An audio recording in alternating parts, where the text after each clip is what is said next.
Good morning and welcome to another episode of ASAP, the Afrikan Social Activism Playbook. I am one of your hosts, T. Jamal, as always, joined by my sister, Michelee. How you doing today?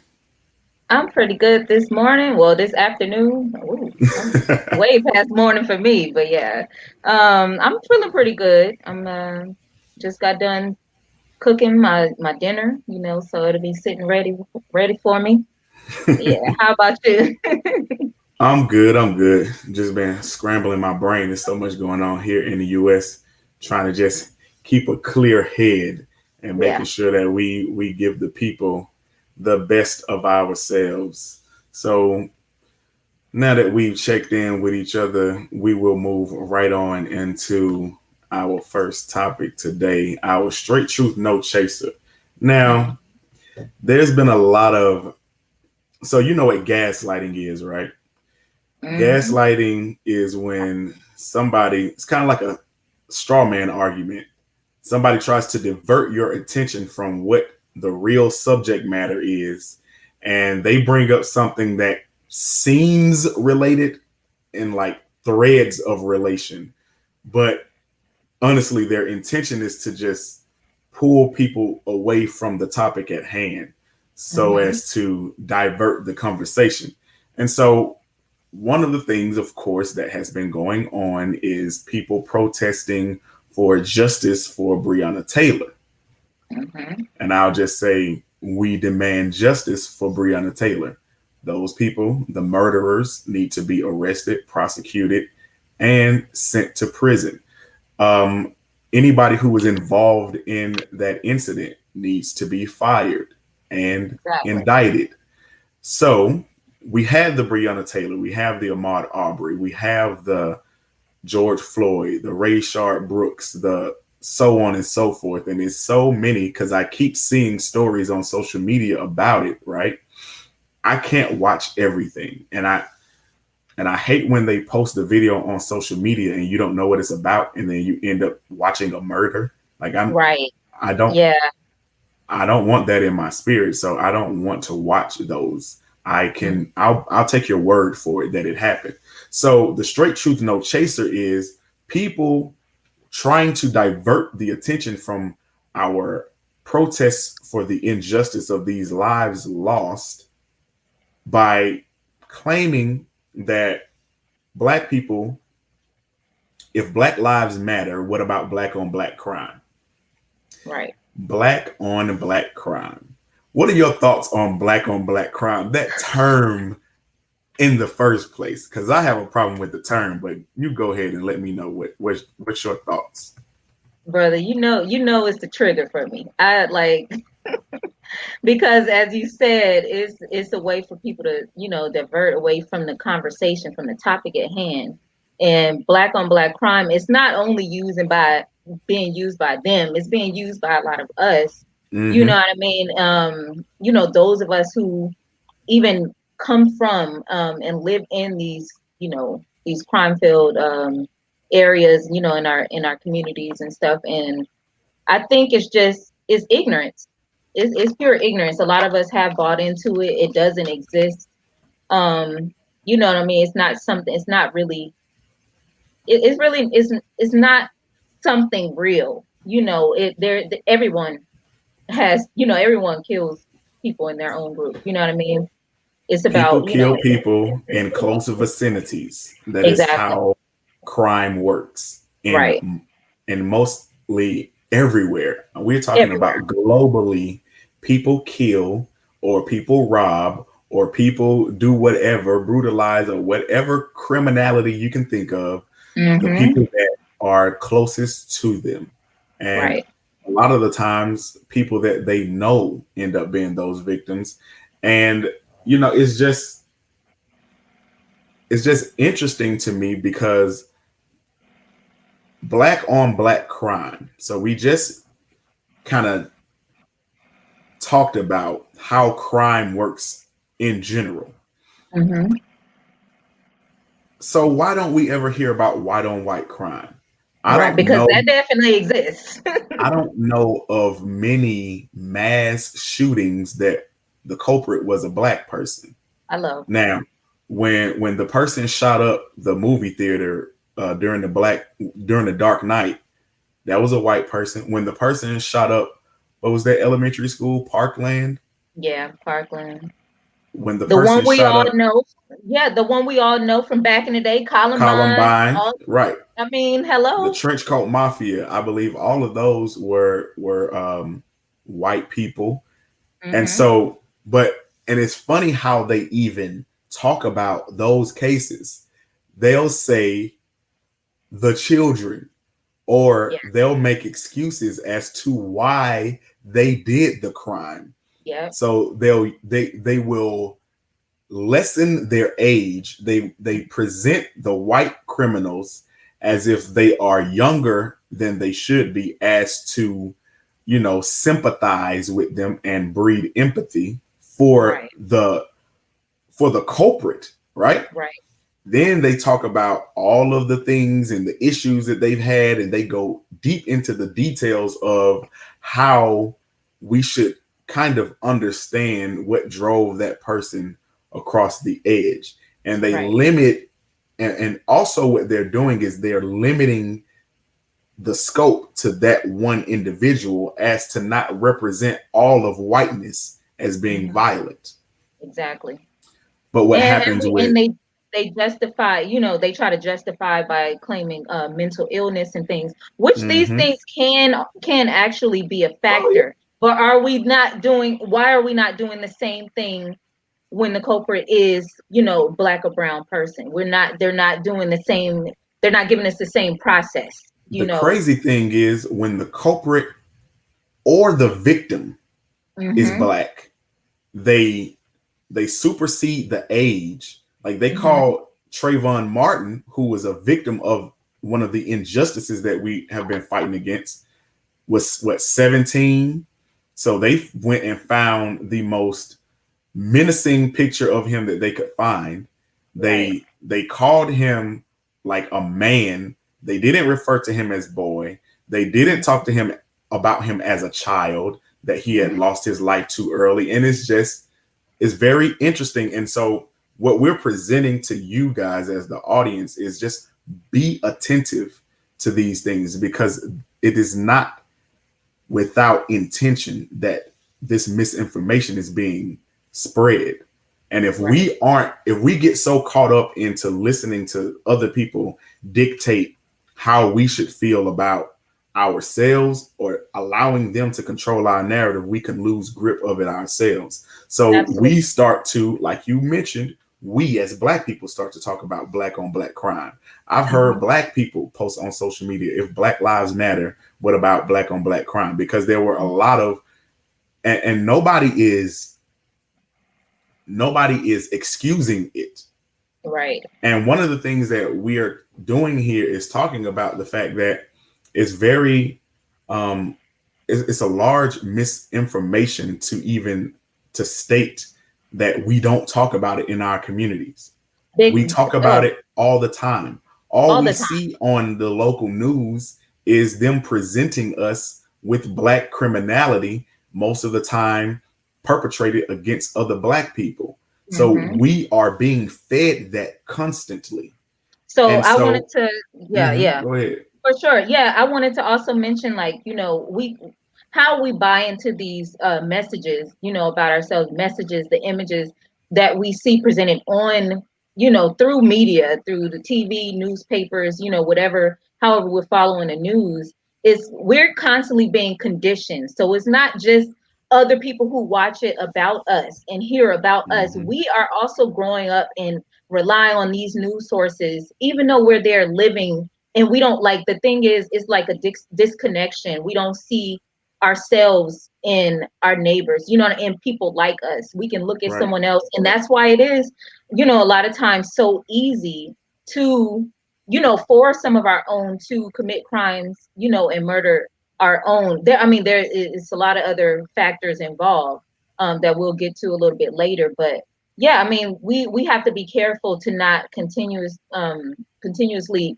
just feed into these messages. We should know the truth. We should investigate if we don't know, because all of us don't come from the hood. Every Black person, we don't, everyone does not Right. come from that type of environment. So you can be feeding into that and buying into that, just the same as someone else who's not familiar, And that's with what our happens a area. lot of the times, because even like when the the young girl got murdered on 4th of July weekend here in Atlanta, and then there was another young boy who got killed in the crossfires in Chicago, and it was like a lot of violence over that weekend. And so it was a, first of all, please, can we just stop? Because right now we're fighting against something bigger. And to Right. all my gangsters out there, if you're so gangster, why is George Zimmerman still walking around? Like, if you're Tell so me. gangster, why are these people who killed Eric Garner still around? Like, why are Mhm. we gangster against each other but not on Right. that? So, Right. like I said, we aren't advocating for the people who are perpetrating violence in our own communities. We're here to say we talk about that all the time. We are constantly fed those narratives and see those visualizations. So we talk about it. It's in our music. Kendrick Lamar talks about it on the XXX song. He said, "There's no Black power when my baby killed by a coward." Mm-hmm. Like, we talk about these things, and there are organizations that exist that are constantly putting in the work in these communities to Mm-hmm. fight against that violence, to talk to the youth who get caught up in that life. So in Atlanta, I know there's an organization called Gangsters to Growers, and they take young people who have been convicted of crimes and gang affiliated, and they teach them how to do agriculture. They teach them how to make hot sauce, and they have like a business where they sell and make this hot sauce. And they try to recruit other people to get out of that life to get into something, because we understand how people who don't have anyone, or they Mm-hmm. feel like they are, they don't have anyone to love them, or disconnected. That's how they Right. end up falling into that life. We understand those things and those elements. And there are people who got out of the life and have started organizations to try to get more people to go. Gangsters to Growers is just one. There are Right. others. Ta-Nehisi Coates wrote an article just about that very issue. And there's an organization, Build Chicago. There's an Mm-hmm. organization, let's see, we have Build Chicago, we have Chicago Survivors, we have the Mm-hmm. Illinois Council Against Handgun Violence. There are Mm-hmm. so many and many more. And I Right. just Googled it this morning. And oh my God, what does Google do? It's a search engine. And Hello. it gave me so many resources, because In I the was palm like, of your hand, in the palm of your hand, you can do a simple Google search, we to carry find around these resources. Yep. many computers in our pockets and in our hands at all times, and most of us are always connected. So if you really wanted to get some information, you can get it. Most of the Yeah. time we just want foolishness, or we just retweet something that sounds good. Be careful about retweeting misinformation, because even Yes. like, you know, I like Keisha Lance Bottoms, the mayor of Atlanta, but even she fell into the trap of saying, like, when the young girl died over 4th of July weekend, you can't blame the police for that one. Like, Right. that messaging, invoking the police in that wasn't even necessary at that time. Just At say, all. this was a shame. We support the family, and we want to find the person that did it and bring them to justice. Because all we're Exactly. asking for when we say Black Lives Matter is justice. But most of the time, in the cases of Black on Black so-called violence, justice is actually served. Those people usually get indicted with no problem. They get Right. arrested with no problem. They get Mhm. prosecuted with no problem. Let's talk about Ahmaud Arbery. Ahmaud Arbery got murdered in February.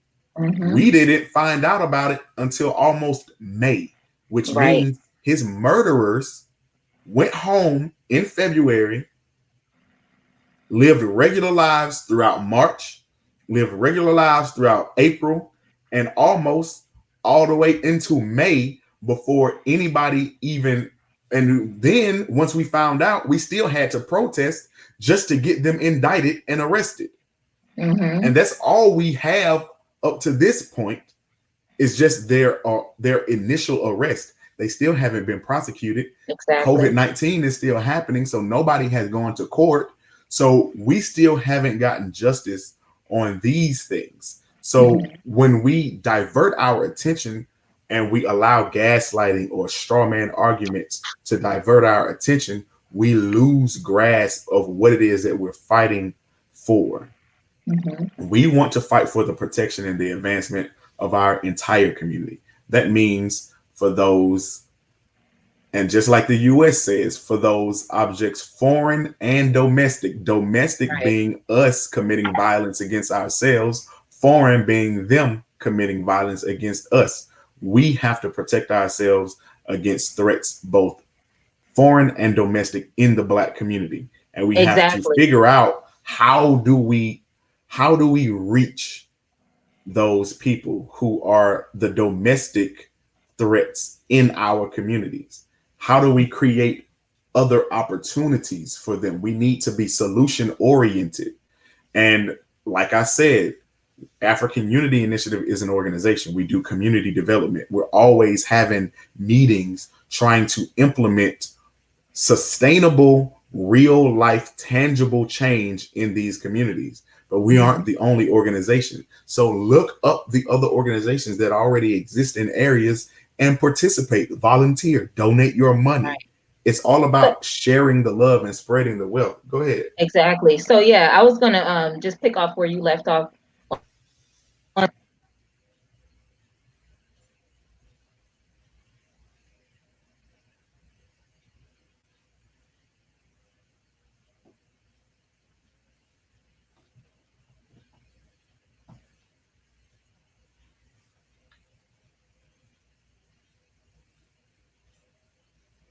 Chill, are you there? I'm not sure. We may have lost you. Your screen is frozen.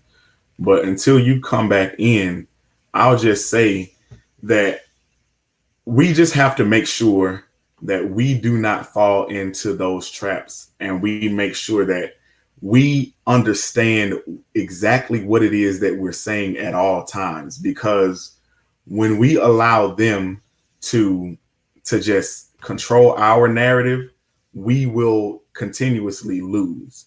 We will be the victims of our own demise. And so that's our straight truth, no chaser. Black on black violence is a misnomer, because I remember that when the real gangsters, those who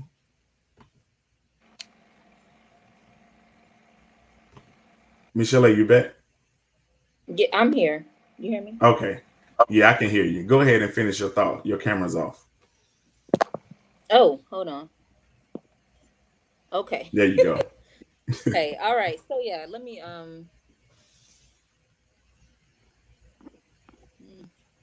sorry about that. No problem. We understand technology advancements. We all are we all going through this thing together. So what I was saying while you were out is that we got to make sure that we do not just fall into that same trap of black on black violence. And I was about to deep dive on Al Capone, and that St. Valentine's Day massacre is one of the bloodiest massacres of violence that has ever been portrayed in the United States. But people make movies about that. People glorify those gangsters. People talk about Al Capone almost with reverence. They talk about, people watch The Sopranos with reverence. People watch Scarface with reverence. But that's white on white violence. And I never hear that term, because I'm pretty sure that those Italians were killing other Italian gangsters, or just other Polacks and whoever else they were committing crimes against. But that's never framed in the same way as when we commit violence against each other. And again, I want to preface and make sure that you don't misunderstand. We are not saying we're advocating for violence in our community. We are Right. saying don't allow them to divert our attention from the injustices that have been happening. Injustice of people who are in law enforcement, who have been given authority to carry weapons, who are supposed to be there to protect us, doing harm against us, and us not being able to get that justice. That is Right. a wrongdoing on an entirely different level, because they should be held to a different standard. Right. And And yeah. go ahead. Yeah, Yeah. go ahead. So yeah, picking up just like what I was trying to say. Sorry about that. I had a little mishap with my computer.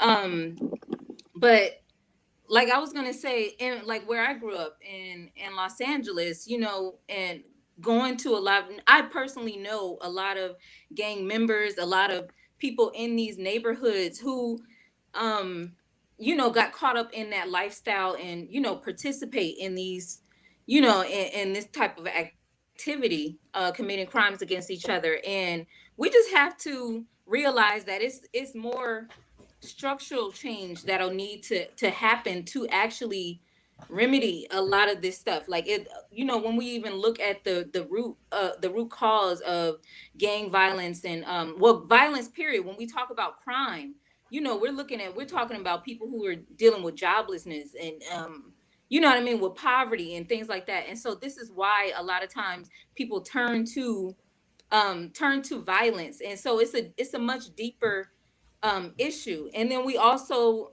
have to look at, like you said, people in the communities being involved in, you know what I mean, being involved and concerned about what's going on in our neighborhoods. There are countless people. I have teachers, you know what I mean, growing up and going to school in Los Angeles, Long Beach, and Compton Unified School District. I have teachers that I still keep in touch with to this day, and they are, you know, in touch, directly in touch with these children who might be going into this type of lifestyle because we know the environment, you know what I mean? And if you know gang violence, like in a place like, you know, Los Angeles and like where it started, it's really about the environment and where you know it's like people are peer pressured into it. Sometimes it's Right. not so much of a choice because if you reject it, Hmm. you know what I mean, you can be a victim to it. And so we have Right. to look at you know, it's a much bigger problem. We even have to consider, you know what I mean, like Kendrick Lamar's album Good Kid Mad City. There are a lot of even, you know, young black and brown people who are, you know, they might be gang affiliated because to completely reject it, you know what I mean, they are family. They have real Hmm. life family members, you know, family members, like I said, like myself, I have several, and they're not bad people. They're not just murderers or, you know what I mean, drug dealers and this and that. We have to understand the environment and what's actually going on and why they turn to these lifestyles, and we have to understand our participation in it, how we can help. If all the people that's criticizing, including other black people, we need to understand, like when we see, you know, the majority, or we look at statistics and see who are, you know, who are the people who joining gangs and committing these types of crimes, looking at the broken homes that they come from. If they had mentors, like we talk about programs that, like you mentioned, some programs in Chicago, we have programs, we have outreach programs to prevent gang Right. affiliation, to prevent gang Hmm. violence and, you know, retaliation and things like that.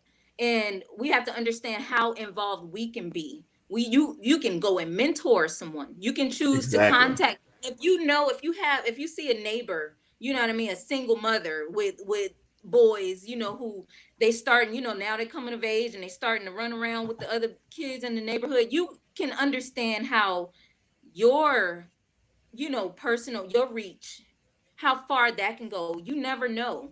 You know, you can Exactly. save someone's life. Sometimes we get so caught up in our own life that we Mm-hmm. forget and we leave people behind. And that's Right. one of the reasons that, like, we do bringing the neighbor back to the hood. The bringing the neighbor back to the hood, it means two things. It means bringing the people who they saw making it out of the hood as advancement. So Mm-hmm. okay, whatever, we won't even like challenge you on that. What we will ask is that you take your education, you take the resources that you've gained, the success that you've gained, and bring that knowledge back to the place that raised you, and give another generation that information. Give somebody else who grew up like you the chance to see the world, or the chance to be exposed to something different, because sometimes it's so small, just as little as just being exposed to the existence of something. Like you said yesterday, you took your cousin to Ghana. He had never been on an airplane.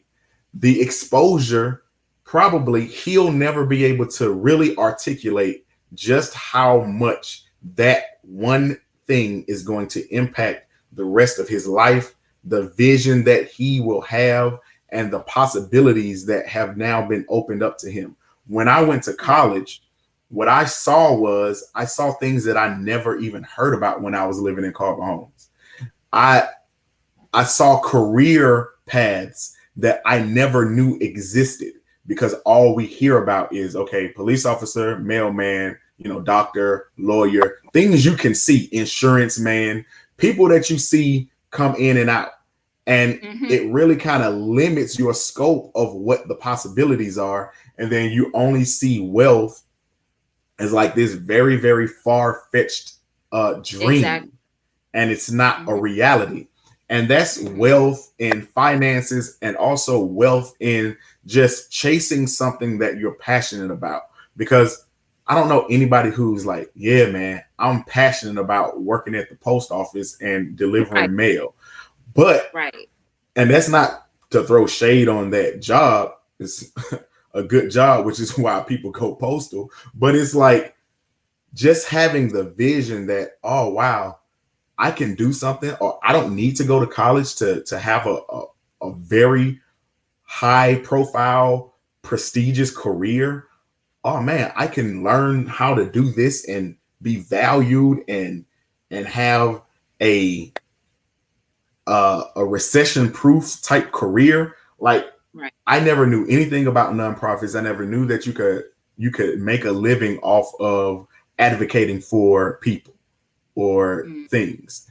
And so just that exposure. So bringing the neighbor back to the hood is about bringing people who have left to come back and bring their resources, but it's also about the people who still live in that neighborhood, bringing the neighbor aspect back, where people actually get to know one another and they care about one another. They actually say, wow, the person next door to me, we try to host fun events to bring engagement, so that it's not awkward, or just because if you go up and you move into a neighborhood and you knock on your neighbor's door and try to introduce yourself, in today's climate, in today's America, you're not going to be greeted very well. Like, my wife moved here from Africa, and when we moved into the house we're in right now, she wanted to do that. And I was like, listen, this is not Africa, but I will do it with you anyway. We bought desserts and walked to our neighbors' doors, knocked on their doors. One neighbor opened the door. Wow. And opened the door very defensively. Now, us and our next door neighbor, we're cool. He's always looking out for our house when we leave and things like that. But her feelings were hurt at the fact that nobody else opened their door, at the fact that even when he first opened his door, he was kind of like on guard. And I was like, this is where we are. Like, I was trying to explain it to her, and slowly but surely she's understanding how America works. But the sense of community that she comes from, there's no such thing as not knowing your neighbors. And it's important. And guess what? That can be a combatant toward gang violence. It can be a combatant against violence in the community, because if you know somebody and you actually set standards in the community of what is permissible and what isn't permissible, and how you monitor what happens in your community, we can do a lot. Go ahead. Right. Yeah, I was gonna that's actually a very great point. And it's really sad when you realize that today, a lot of us we do not know our neighbors. A lot of us don't even know what our neighbors look like or sound like, and so we can't, if we are in immediate danger, we don't have anyone to run to, you know what I mean? And these are people who live around you. We should feel safe and secure and familiar people around us. And it's very unfortunate. I was fortunate enough to grow up though in the neighborhood that I grew up in. My parents grew up in that same neighborhood, my family, you know what I mean? So Me these are too. families right next door, you know what I mean, that they knew each other growing up. They knew everybody. Be like, Yep. oh, you look just like your mom. I remember your mom was was your age. So I had that your contact with people. And if I, were to do something, hanging around certain people that I know I wasn't supposed to, those people might tell my mama, you know what I mean? Yep. Because it was familiar, and we hold each other accountable when we have that, because we should have that village. That was my example of this village that we're supposed to have for protection. And that village right now is not, it's not This intact. concept isn't like, this is a very new occurrence. Like, we are so-called millennials. I grew up in the same Right. neighborhood that my mother and father grew up in. Everybody who knew them, they knew me, they knew my brother. And, even if a new neighbor moved in, they got acclimated to the community very quickly. Everybody knew my grandfather. Everybody knew my grandmother. My grandmother was the candy lady. And so, people were in and out of our house. Like, it was very communal. In 1990s, in Carver Homes, a housing project in Atlanta. Like, this thing is a recent occurrence, and it has been slowly and gradually happening, as gentrification happens, as people have been displaced, and all these types of things are occurring, and as people voluntarily move away and stop reinvesting and reinvesting their seed into that neighborhood, not sending their children to the same school that they went to. Like, I had some of the same teachers that my mother had in elementary school, which is like crazy. And so that familiarity does something in that community. You start to build up a trust. You start to, like, okay, I can leave. My parents went to Jamaica. They left me and my brother at no, they went to the Bahamas. They left me and my brother at my grandparents' house all the time. We would be everywhere in the neighborhood. And at no point was anybody like fearing for us. We didn't have cell phones. We didn't have beepers. Children didn't have any way to contact children when they walked out of the door. We were gone until we came back.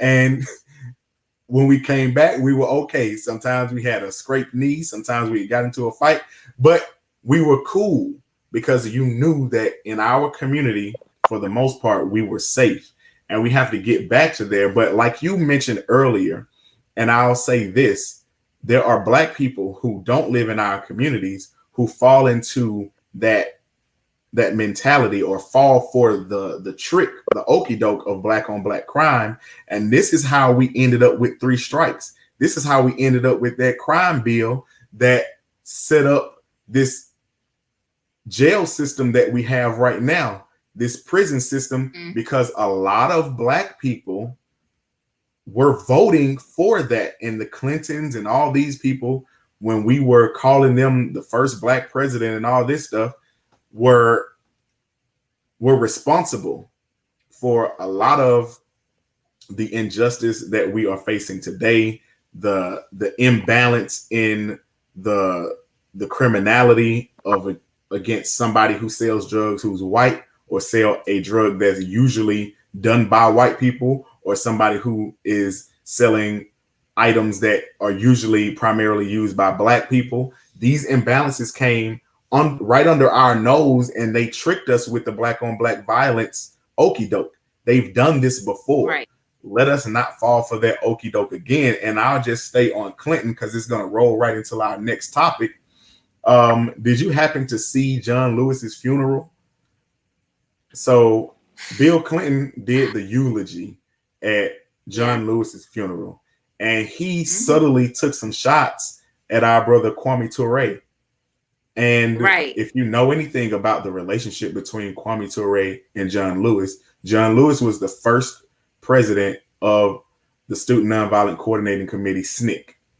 And his Right. successor was, at the time, Stokely Carmichael, who became Kwame Ture.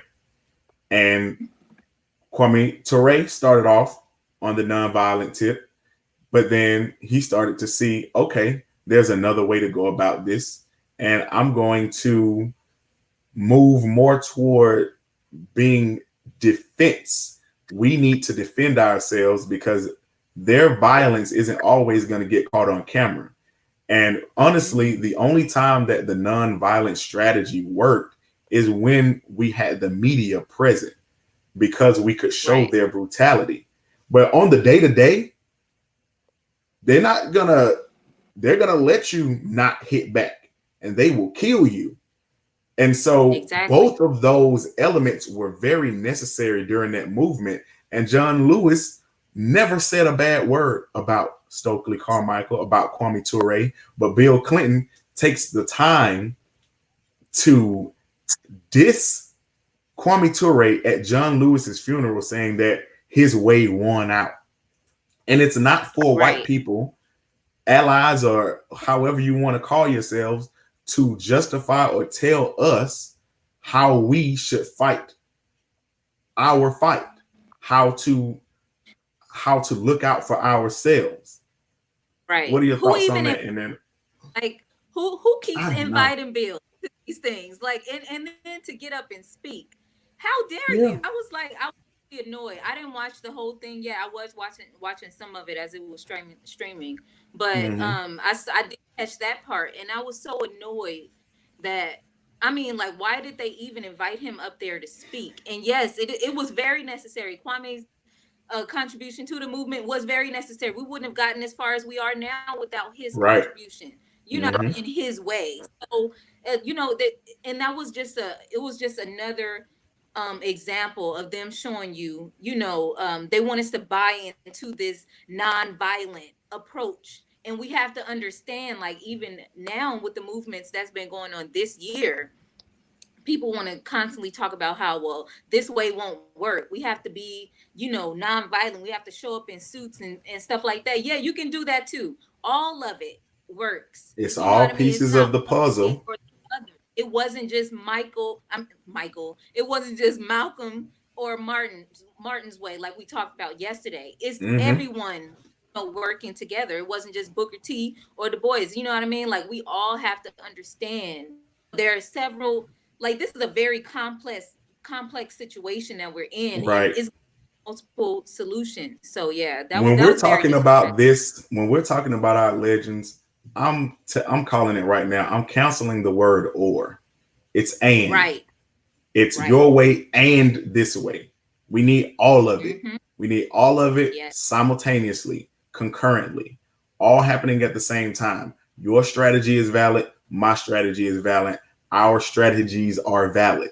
And there are going to be Right. people, and there are going to be times that we come together. There are going to be times that, okay, right now we need to employ what it is that you're best at. Right now we need to employ what it is that I'm best at. And we go from there. And it moves us along right into our highlight reel, because our highlight reel is somebody that I love, but somebody that I only learned about in my 20s, like almost my Right. mid 20s.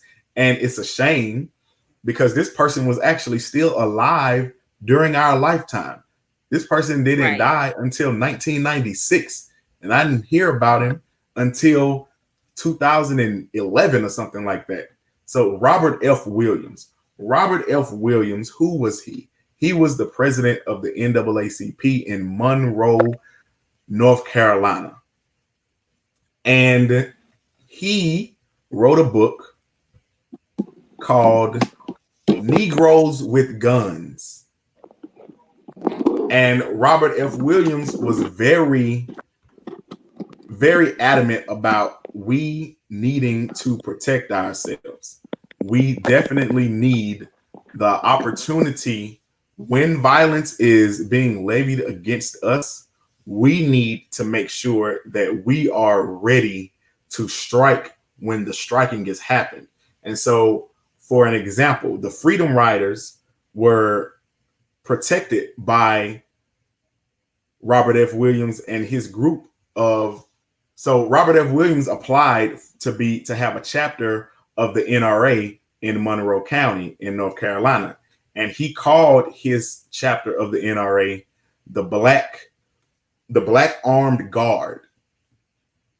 And the Black Armed Guard were very influential in protecting not only the freedom riders, but people who were actually going and fighting for the right to vote, people who were just trying to live their daily lives, people who were integrating swimming pools. One of the lasting elements of Robert Williams is that he actually worked to integrate the swimming pool in Monroe County in North Carolina to make sure that our public dollars that were paying for the existence of these pools and these public facilities actually were equally distributed among the people who pay taxes, Black people included.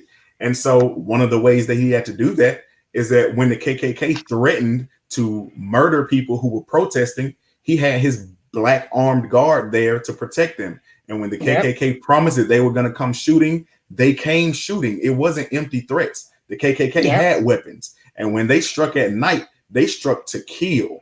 And so when somebody showed up with guns, that's when, oh, they're armed. Oh, they're not just going to, turn over the other cheek and just let us murder them. They are going to fight back. So that whole thing was a necessary involvement. And if you ask even the nonviolent people, if you ask them probably behind closed doors, did they need both things happening at the same time? You needed both things happening at the same time, because when you had these marches, and not like the public ones, because we get shown the public ones. We get shown the march across the Edmund Pettus Bridge. That was very well executed. That was very well lit. It was done in the daytime. The March on Washington was done in the daytime, was planned for years. But there were marches in small little rural areas like Monroe County, North Carolina, which I had never heard of before I heard of Robert F. Williams. And other little small counties where the news media weren't going to these places. You know what I mean? Martin Luther King was one person. He couldn't be everywhere. He couldn't get everywhere. And he couldn't, and the media followed the big names, right? So what we need to understand about these movements is, if it's a true movement, trust me, there are more leaders than the ones of the names that you know. Right. There are local leaders who are doing just as much valid work. Exactly. And the people in the top, the most vocal, they know about them and they respect them, trust and believe that. And so when it came down to the rural area, when it came down to the people who were in the small towns where the KKK almost moved with impunity, when the KKK were in the police department, you could not just be, oh, we're nonviolent and we're going to stand here holding hands chanting. That wasn't going to work. It wasn't going to be successful in those areas. Michelee, what are your thoughts? And what do you know about Robert? Oh, yeah. Can you hear me? You can hear me, right? I got you. Okay. All right. Yeah. So I think my image just froze. But, oh, yeah. Robert was definitely about it. And I think just everything that you just mentioned, I want to just point out, like, because when we talk about even people talking about strategizing, talk about marches and things like that today, nonviolent approaches, these things, as you said, it took strategy, it took planning, you know what I mean? And so this is very intentional, and people like Robert understood, that it took this type of, it took planning to be, to be prepared for other types of fight. We knew, like, violence was an immediate threat, you know what I mean? Especially dealing in, in the southern states, people had to deal with that. And so, I mean, the movement would not have been what it was without people like Robert Williams organizing things like that. So, yeah. And I want people to know, like, 1958, there was a kissing case. It was two boys age 9 and 7 who were arrested and put in jail for a white girl kissing one of them. Yeah. And so his black armed guard and all of his power of being that chapter leader of not only the NRA, but also the NAACP, he worked to make sure that this story got covered internationally. Right. That people knew what was happening, that those boys got, freed. And it was so many things like this happening all across the United States, all across the deep South. We know about the Birminghams, we know about the Montgomerys, we know about, Memphis, we know about certain parts of Mississippi, but we don't hear a lot about every little incident that was happening. And we needed everybody doing their part. And so the Black Armed Guard actually, they inspired another organization doing a similar activities called the Deacons for Defense. And the Deacons for Defense believed in armed guard and armed protection and self-defense as well. And let me keep saying self-defense. It was all about self-defense. People weren't just armed to be walking around with guns showing how bad they were. They understood that these arms were necessary for their very survival, because just as them existing as Black people where they lived was a threat. Like waking up every day was a threat to your life. And so we had to make sure that we were protecting ourselves. And if you know anything about the march from Memphis to Mississippi, the Deacons for Defense were actually the armed guard. They were the security that protected all of those people who were marching from Memphis to Mississippi. And that was happening in a very dangerous time because they chose to march with no cameras. They chose to march around a route that would put them in direct crossing hairs with the KKK. And they knew what was going to happen. And so they knew that, okay, the only way that this is going to be successful is if we actually prepare ourselves for what may go down. And so all of these things were able to happen. And I implore everybody listening to go look up Robert F. Williams, buy the book, Negroes with Guns, look up the Black Armed Guard, look up the Deacons for Defense, and see just how influential these organizations and these people have been, even into the organizations that we do know about. So we know about the Black Panther Party for self-defense. Now, everybody doesn't always say their full name. It's the Black Panther Party for self-defense, because they weren't, because people like to compare them to the KKK. That's how I initially heard about the Black Panther Party when I remember just hearing about them in passing in like the early 90s when I was young. And people were like, oh yeah, that's like the Black version of the KKK. And it was Black people saying this. But you see how dangerous misinformation can be. It's so important for us to know our history, for us to know exactly who we were and what we were doing. Because if we allow them to control the narrative, they will pit us against our own people who fought for us. They will turn their good name and tarnish it and turn it into evil. Because all the way up until maybe like high school, I didn't hear anything positive in the Black community where I was about the Black Panther Party for self-defense, which is ridiculous. And we don't know much about, like, there was a NAACP chapter in Lowndes County, Alabama, that actually started using the Black Panther emblem. And so the inspiration of, you can hear Huey P. Newton talking about the Lowndes County Black Panthers. You can hear him talking about being inspired by Negroes with Guns and the Deacons for Defense and the Black Armed Guard, which led to an organization that everybody knows has been in the spotlight, the Black Panther Party for Self-Defense, and how they have contributed to society. So I bring all these organizations up and all this up in our Monday morning quarterback and in our highlight reel to let you know that what you do today can influence somebody tomorrow. So put in the work now. You never know who is going to come up behind you and be inspired by the work that you put in and that you put down. And we need to make sure that we keep these legacies alive and alive in truth, alive in the ways that they actually employed themselves. So any last words on that?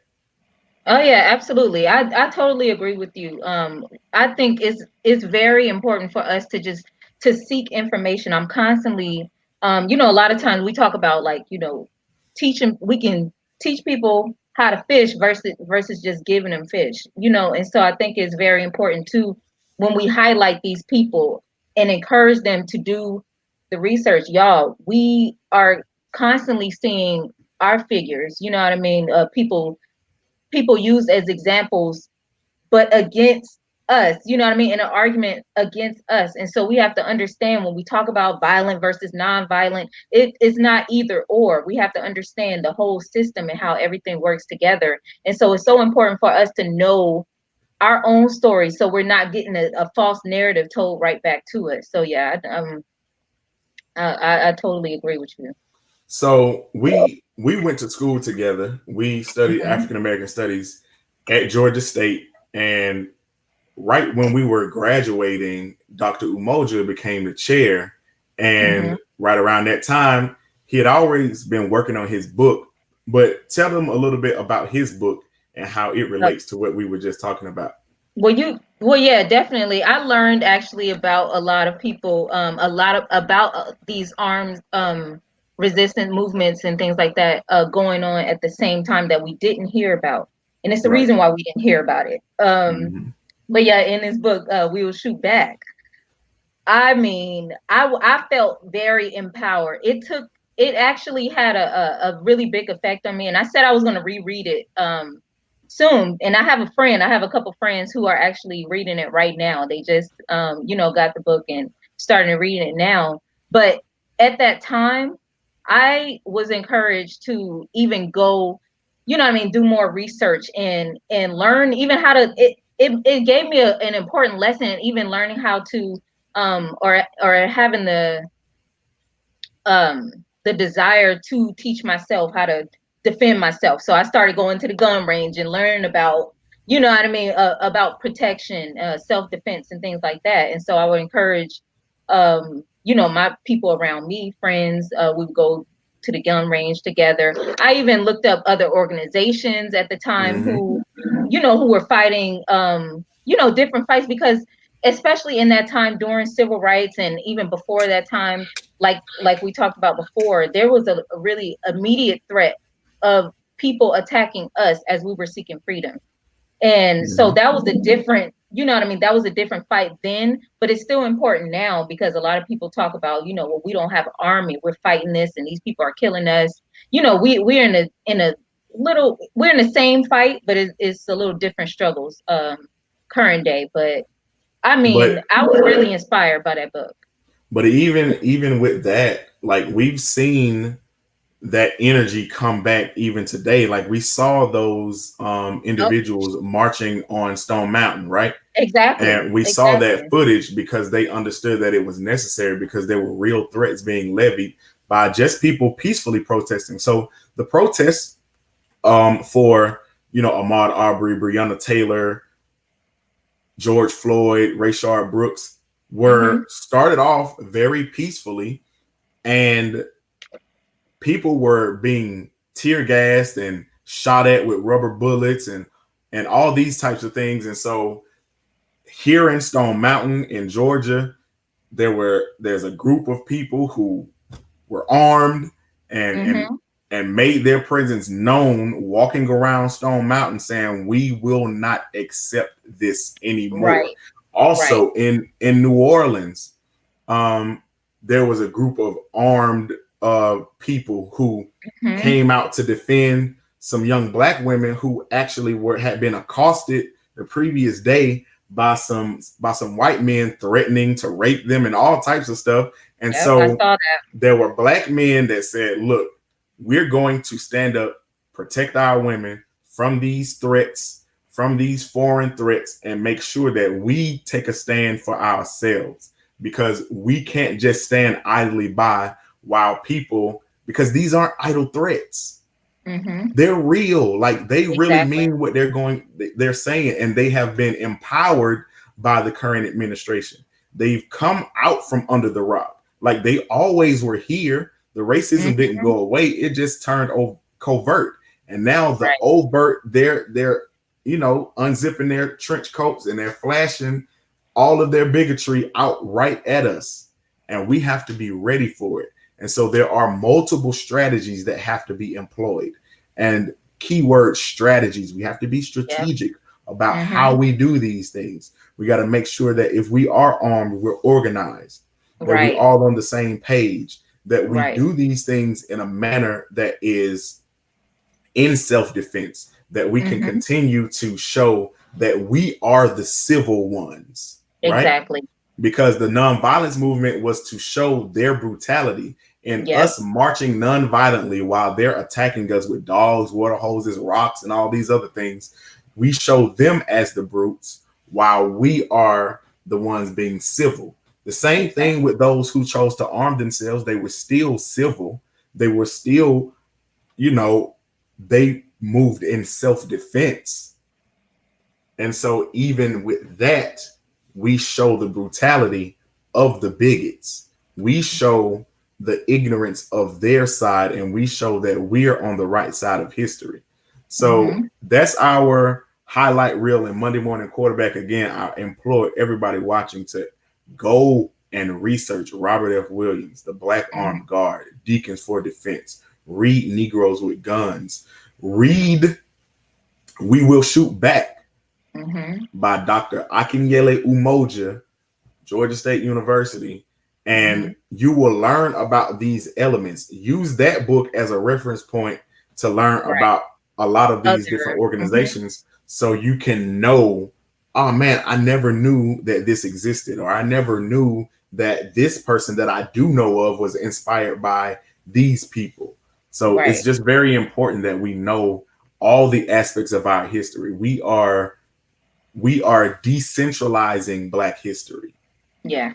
And Black present and Black future, so that you don't walk away from being an audience member of this show saying that, Frederick Douglass and Martin Luther King used to play spades together. No, they didn't live at the same time. This Right. has been a long fight, right? And so we just want to make sure that we cover the breadth of that. So now we move on into our part of the show, Deconstructed, where we take something from mainstream media, movies, TV, whatever, and we talk about like how people view it, what's going on, like the themes within that movie, whether they are, positive or negative for Black people. So today we're talking about Black Panther, which is interesting because we talked about Lowndes County and we talked about the Black Panther Party for self-defense and what they stood for. And now we move on to the movie representation of the comic. And I'm pretty sure you saw Black Panther, unless you lived under a rock. So what were your thoughts on the film in general? And then we'll start breaking it down and we'll start going into other things. I mean, first of all, let's do our little let's do our Black Panther, our little Wakanda greeting. So Wakanda forever. Right, forever. So I mean, I watched this movie. I was living in Cairo at the time, teaching. We actually went to the theater with children, with some of our students. And when I tell you, I was the biggest kid in that theater. I am getting up cheering like, oh, yeah, I'm feeling it, right? The whole time I'm in this movie. And immediately after we got out, the children didn't really understand, it was like the cultural thing, just understanding the history and why it was so important and why I was so hyped about it. But we got in the car and immediately, because I was riding in the car with my Nigerian American friend and we started deconstructing it immediately as soon as we got in the car. And did you hear what Killmonger said? Like, that was so important to me. And, and I mean, I couldn't believe this was in the Disney film, first of all. Right. It just, Right.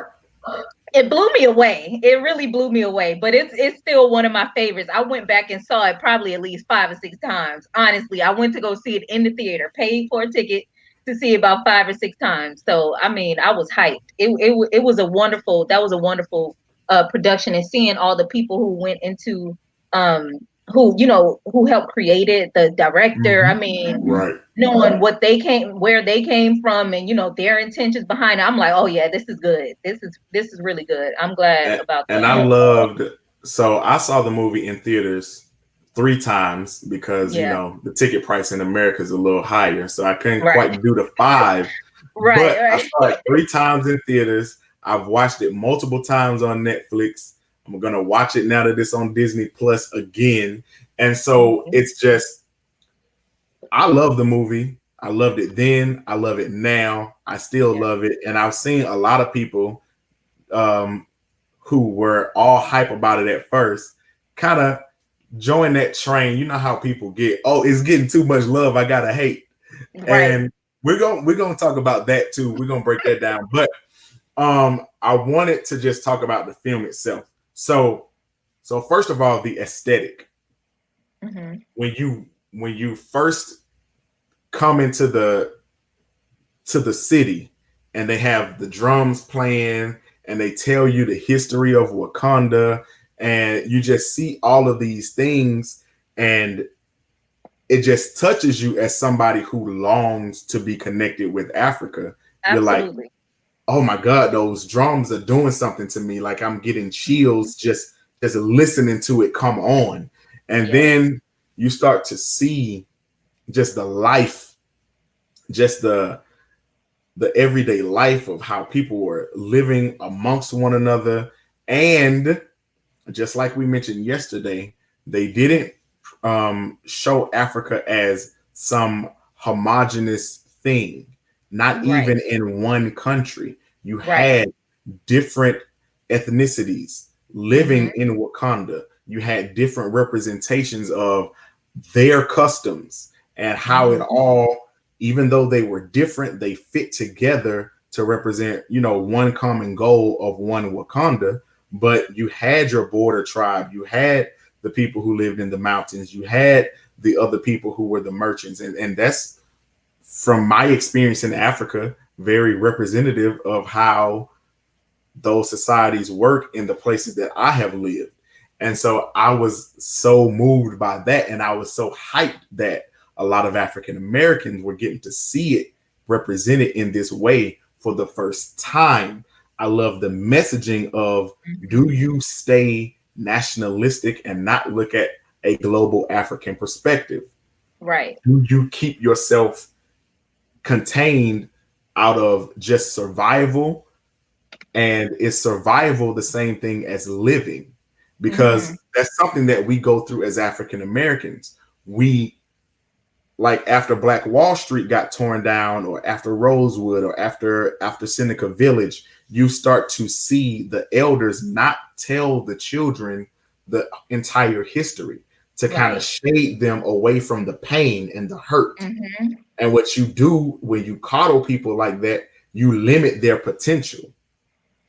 And you also limit their vision of what it is that they can do, because they don't know what their ancestors have done.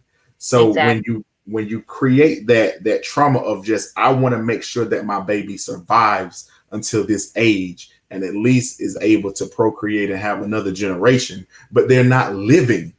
They're just alive technically, but they're not thriving because you are pushing them down. And the same thing could be said about Wakanda, and that their fear of being active in the rest of the African world and even the diaspora limited their possibilities of being of aid to other people who were in need of all the things that they had. And you had people like Lupita's character who was saying this and was being ignored. And it wasn't until Killmonger was coming in and saying similarly the same thing, but in a more aggressive and angry way, Right. that people started to come around like, oh man, we messed up because we Right. left our family out. We let Mm-hmm. them down. Yep. We messed up. And like when T'Challa had to confront his father and was like, you messed up. Yep. You created this problem. This is our fault. Yep. And like acknowledging that.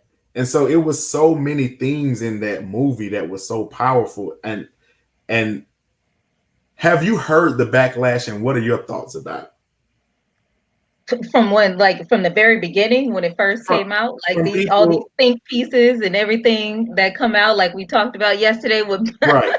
with Black is King. Yeah, I mean, there were so many criticisms, of course, but like you said, like you mentioned, just what went into the film. They were very considerate of including other, different ethnicities, representing, different ethnicities from around the continent, and that was definitely just really important to include, because that's often a criticism that comes from uh, continental Africans now, in these think pieces, when they're doing this criticism of African Americans producing work, that is focusing on Africa. So like we touched on a little bit yesterday, with this separation of, an us versus them, and like, you don't really understand this is ours, that was a lot of the criticism that I personally saw when I told you about seeing all the comments about the appropriation of African culture and stuff like that. So those are the types of comments and think pieces that I saw going on when the film released. What about you? What did you hear? Yeah, I mean, it was the same thing, and my thing was, and we used this term yesterday, Wakandanization, and Yeah. it's like, okay, so we hear from people that we don't see enough images of like how urban Accra is, or how urban Lagos is, or how urban Cape Town and Johannesburg are, or even, like Dakar. I love Mm-hmm. Dakar, one of my favorite cities in the world. And I've been to Paris, and I still say Dakar is one of my favorite cities in the world. You can keep Paris. But my Right. point is, we don't see enough of that image. And I hear that from continental Africans.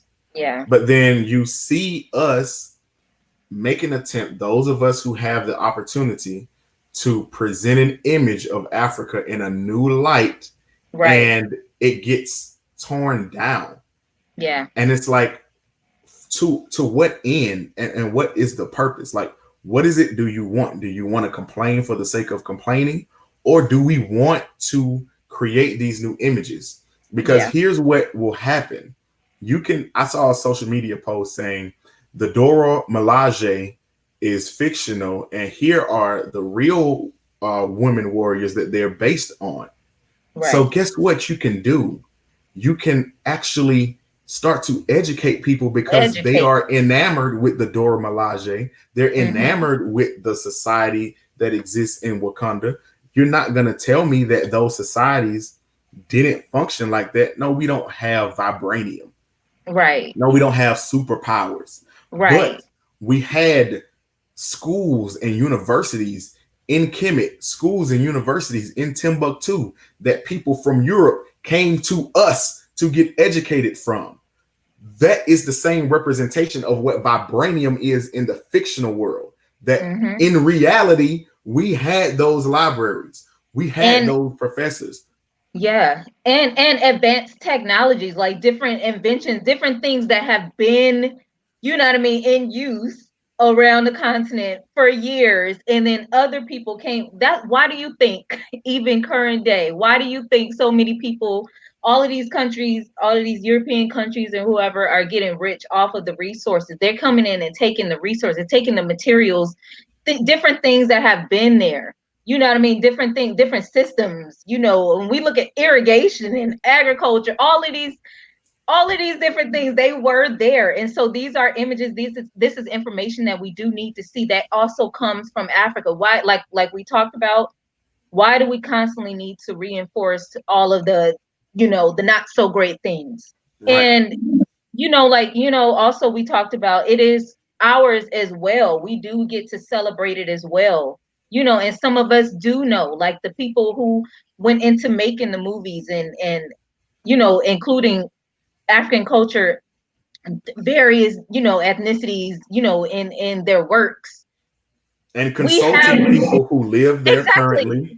We're And including, people are including those perspectives, getting direct information, not just from what we were told about it, the one or two chapters we might have in our history books in school. So that is, I think we need to, first and foremost, connect. We need to build these bridges. That's why these talks, these conversations, like we talked about, that we are having on the African Unity podcast, we need to constantly build these relationships, because right. there's a lot of talk about, you hear everything from, well, they don't like us, or they're this or that, they're that. We need to build, to just build these bridges to connect with each other, and so we can, and like And you said, and not just criticize but educate. and saying these things and reverberating these myths without ever checking them. Like, they don't like us. Where did I get that information from? Did I check the source? Did I validate this information? Or did I have one negative experience with an African American and just make a blanket statement? Did I have one negative experience from a continental African as an African American and then make a blanket statement? Like, and I say this all the time about even supporting Black owned businesses. We have one bad experience and we write off the business. Now, you have 1,000 bad experiences at McDonald's and Walmart, and you never stop going to McDonald's and Walmart. Question yourself, check yourself, and just make sure that you know that you're keeping that same energy with your people as you do with other people. And check yourself when you start to think that other people's information is more valid than the information coming from your own. And so I endorse the Wakandanization of Africa, because what it does for the people who grew up like me, who weren't already passionate about Africa as I was, just from nowhere, we need the Wakandanization to bring their interests in, and then we'll bring in the substance afterwards. Like we said yesterday, for me, even I can trace back to what it was that got my attention, and I'll keep saying this, and if you know me, you've heard this a million times. It was me watching Roots, because it came on every year, and me watching Shaka Zulu. If those two medias didn't exist, I don't know how I would view Africa, because Shaka was the first time I ever saw somebody in a position of authority coming from Africa, living in Africa, actually having a society, actually having education, knowledge, strategy, even military strategy, being a threat to the UK. Like, they were looking at Shaka as a real threat to even their armies. And so those types of things put something in me to want to know more.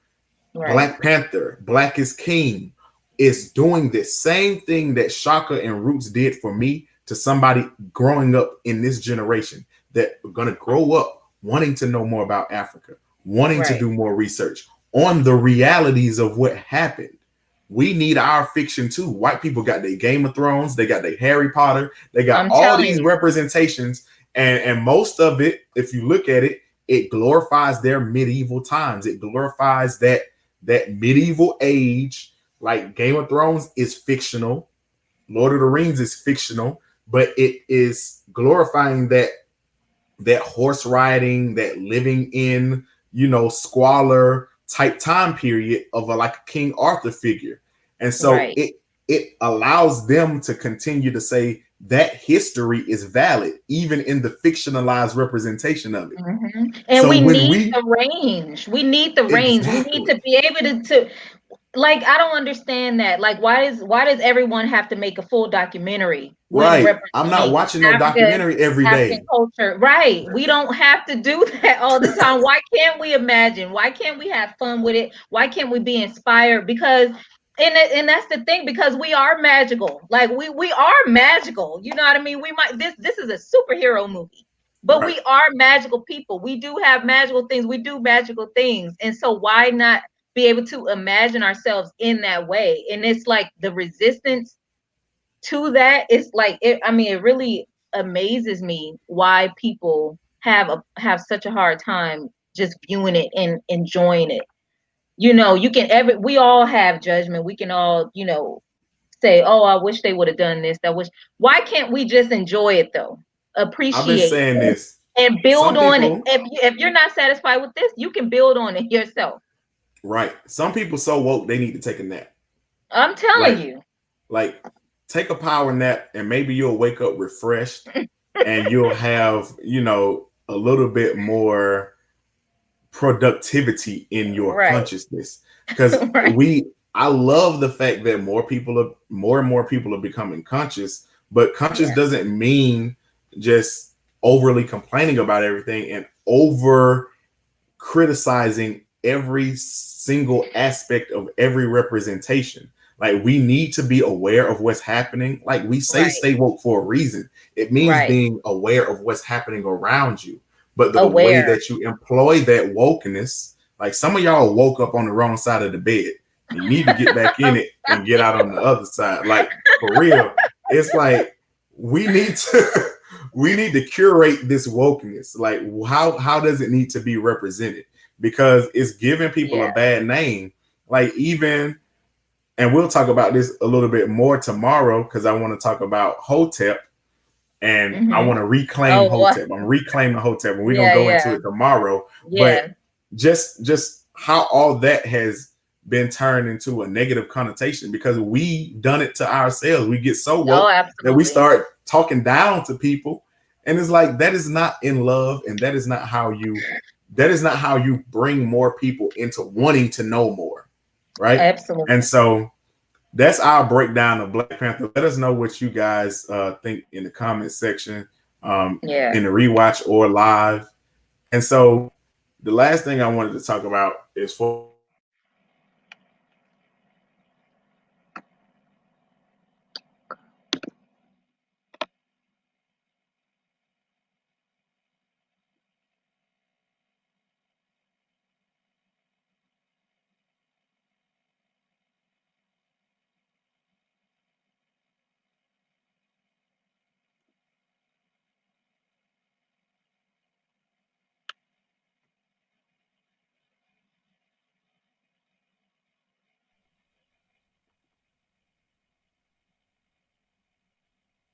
Can you hear me?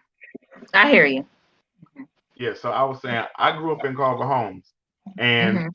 I I remember people always looking at me because I like smiling. I smiled Hmm. all the time when I was young, and I used to get Yeah. into fights almost every week or every 2 weeks or whatever. It was way more than my brother did because for whatever reason, my brother just naturally has a face like a stone face. He Yeah. smiles when he's happy, but he has a natural stone face. So for me, it was important for me to learn how to fight, but at least I love fighting so I could take Right. up for myself. But during that time period, I used to fight all the time because I was just generally happy. What I learned as I grew up is people saw me as soft because I was just a happy-go-lucky person. And Yeah. that was unfortunate for me because in my community, it was looked upon as a weakness to just be Right. happy. And so after a while, like my just natural joy was I fought it out of me, or people fought it out of me.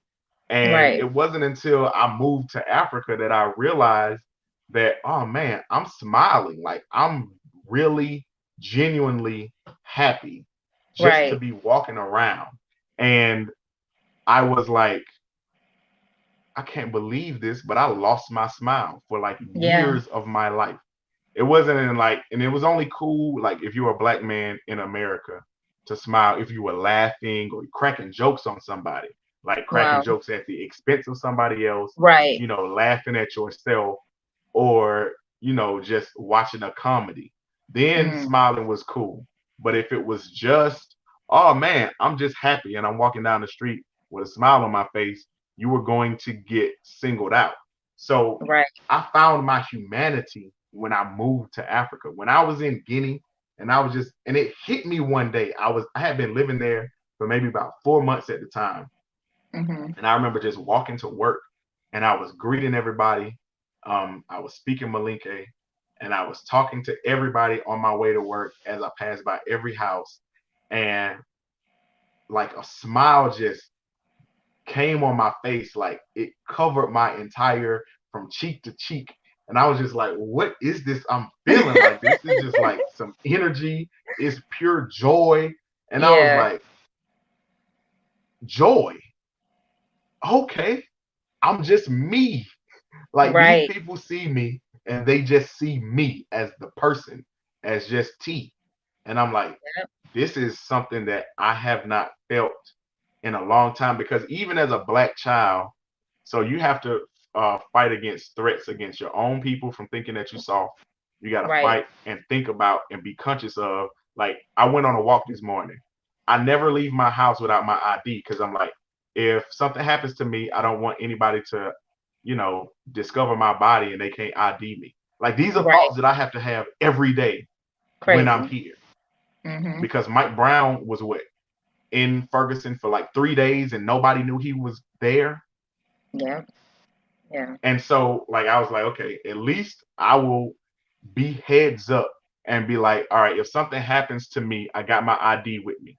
I never Mm-hmm. leave the house without my ID. And I'm always thinking about that from like the time I was 15 years old, I had to think like that. And Right. so, not having to have those thoughts was freeing. And I didn't realize how much weight I was carrying on me until I was like, hold on, I feel a little lighter. Like, I feel like I had on like a 50-pound, like one of those training vests that you use Yeah. when you're working out.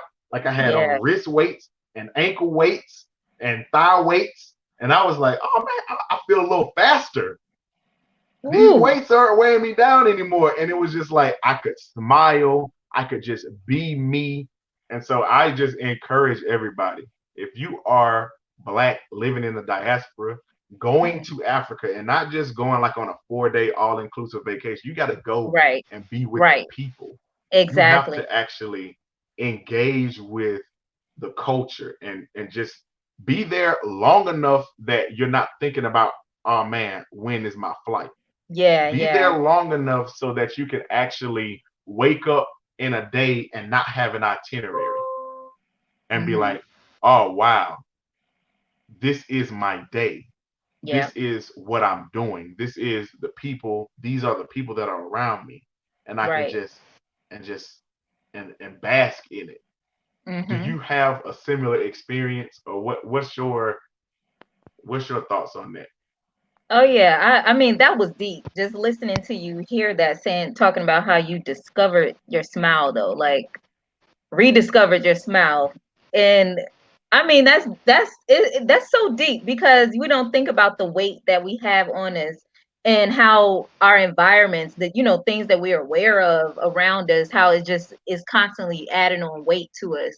And I had like kind of a similar experience of going out, and living in Ethiopia for the first time, moving out of the country out of the US for the first time. And Ethiopia was the first country that I lived in. And I think for me, it was just how easy it was for me to develop friendships, especially with other women. It Mm, was so easy for me to develop, like like those womanly bonds with other women, without knowing them for that long. And that's something that I think we deal with in America, because it's always like, oh well, so and so gonna hate on me and this and that. um and I didn't feel that there, at least I didn't go into it, you know, with that type of thinking. And that was a weight off of me. Just friendships, like you said, your joy, you know what I mean, finding your smile. For me, it was just like, I can be my womanly self, you know what I mean? I didn't feel like that extra masculine, you know, defense that we have to put up in America. I was able to be feminine and be myself and have friendships there. Keep going. Yeah, yeah. But yeah, that was, I mean, that was my experience there. It was, that was kind of, that was deep for me. It was something I reflected on actually leaving. I didn't Yeah, it realize was when I just was there, but it was like when I left, I'm like, wow. it's something you don't realize until it hits you, right? Yeah. And it's crazy. That's why I'm so passionate about the work that I'm doing and want to make sure that I give that opportunity to as many people as possible. And Right. I implore anybody who has access to a tour to Africa or anything like that to take it. Like, Right. African Unity Initiative is going to be doing tours, but I'm not against telling other people about other people's tours because we can't take everybody. Oh no. And that's Oh no. what I love about collaboration. Like, we don't have to see anybody as a threat, or what's meant for us will be for us. And that's just the truth.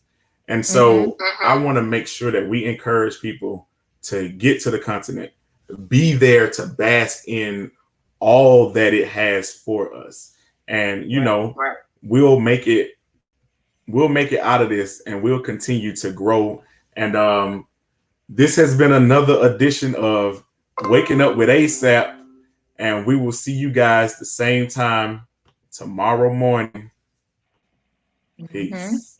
Peace.